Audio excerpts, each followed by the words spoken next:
Pour toi, où que tu sois, paix et lumière dans ton cœur.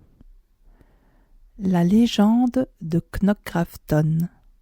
Cette histoire est inspirée d'un récit de tradition orale publié en 1825 par le folkloriste irlandais Thomas Crofton Croker dans son ouvrage intitulé « Légendes et traditions féeriques du sud de l'Irlande ».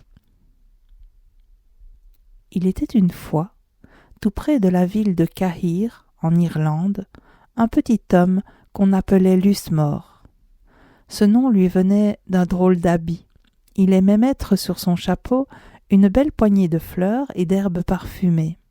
Cela faisait un peu comme un petit jardin qui se baladait avec lui. Lusmore était gentil, discret et toujours prêt à rendre service. Mais il avait un grand chagrin. Une énorme bosse lui pesait sur le dos. Une bosse si grosse qu'elle l'obligeait à marcher lentement, penché comme un saule qui se courbe sous le vent. Un soir, Lusmore revenait d'un long voyage à pied.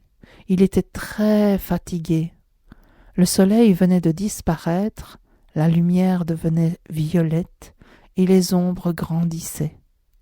Pour rentrer chez lui, Lusmore devait passer devant la colline de Knockgrafton, un tertre bossu où, disait-on, vivaient les fées du sous-sol, les Aossi, le peuple invisible. Tout le monde dans la région évitait cet endroit la nuit, mais Lusmore était tellement épuisé qu'il s'assit un instant sur le bord du tertre pour reprendre son souffle. Et là, soudain, depuis l'intérieur de la colline, comme venu d'un autre monde, il entendit un chant tout doux, tout léger, comme si 1000 petites voix flottaient dans l'air. Lundi, mardi, lundi, mardi. Le chœur se répétait encore et encore sans jamais changer. Lusmore pencha la tête. Quelle jolie mélodie! Mais comme elle manquerait moins si elle avait un peu plus de couleur. Il avait toujours eu l'oreille musicale, alors sans trop réfléchir, il ajouta doucement « mercredi ». Et à l'instant même où le mercredi de Lusmore monta dans l'air du soir, le chant s'arrêta. Plus un son, comme si la colline retenait sa respiration. Puis, toc toc toc, un grand remue-ménage se produisit dans le tertre. On aurait dit qu'on déplaçait des meubles, qu'on courait en rond, qu'on ouvrait des portes invisibles. La colline s'ouvrit et des dizaines de petits êtres lumineux jaillirent à l'extérieur. Certains avaient de minuscules lanternes vertes, d'autres des manteaux brillants comme des ailes de papillons. Leurs yeux pétillaient. Ils entourèrent Lusmore et dirent d'une voix joyeuse « Toi qui chantes si bien, tu as rendu notre vieille chanson encore plus belle. Lundi, mardi, c'était si monotone. Viens, viens avec nous, nous voulons te remercier. » Avant même qu'ils ne comprennent, Lusmore fut emporté dans l'intérieur de la colline. Là, il découvrit une grande salle ronde, éclairée par une lumière douce qui semblait sortir des murs eux-mêmes. Les fées virevoltaient, chantaient, dansaient tout autour de lui. L'une d'elles s'approcha et se posa devant lui.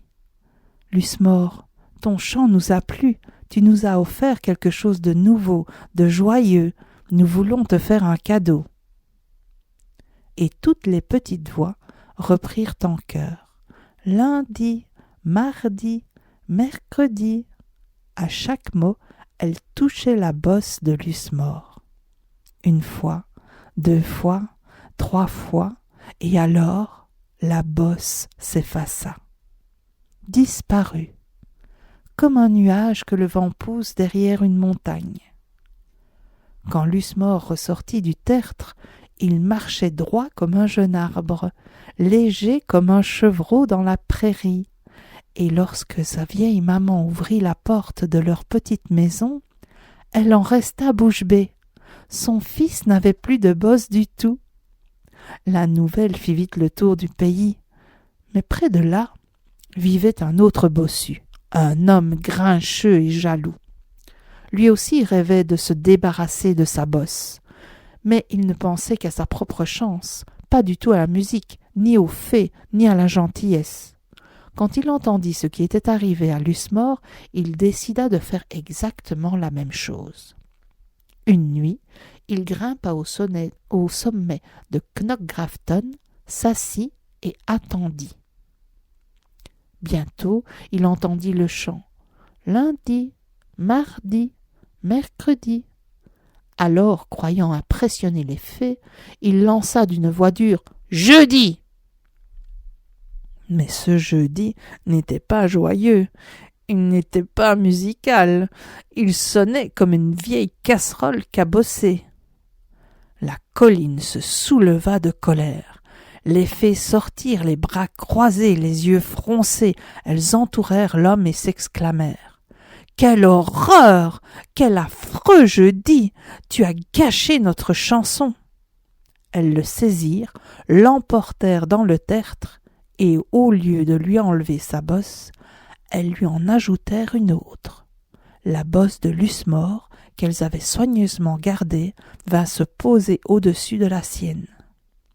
Quand il ressortit, il avait 2 bosses, et jamais plus il n'approcha la colline. Lusmore, lui, continua de vivre doucement, droit et heureux, toujours avec ses petites fleurs sur son chapeau et toujours avec sa voix juste et son bon cœur. Et si un soir d'été, vous passez près de Knockgrafton, tendez bien l'oreille. Les fées y chantent encore. Lundi, mardi, mercredi. La morale de cette légende est claire. Tout d'abord, la bonté et la simplicité sont récompensées. Lusmore n'est pas récompensé parce qu'il cherche un avantage, mais parce qu'il est humble, vrai, spontanément créatif et respectueux du monde invisible. Il ne cherche pas à plaire, il ne calcule rien, il écoute, il embellit, il partage ce qu'il a, et cela suffit à éveiller la bienveillance des fées. Ensuite, l'avidité et la jalousie sont punies. Le second bossu veut obtenir le même miracle, mais il est jaloux, il ne respecte pas les fées, il imite sans comprendre, il pense d'abord à lui, il ne met aucune beauté, aucune générosité dans son geste. Enfin, il tente de tricher avec la magie. Les fées le punissent, la vraie magie vient de la créativité, pas de la ruse. Lusmore ajoute mercredi par amour de la musique. L'autre ajoute jeudi pour obtenir un profit. Dans la tradition irlandaise, les fées reconnaissent immédiatement les motivations humaines. Elles aiment l'art, le chant, le cœur léger, pas l'intérêt personnel. En résumé, être gentil et faire les choses avec son cœur apporte du bonheur. Copier par jalousie ou vouloir tout pour soi attire des ennuis.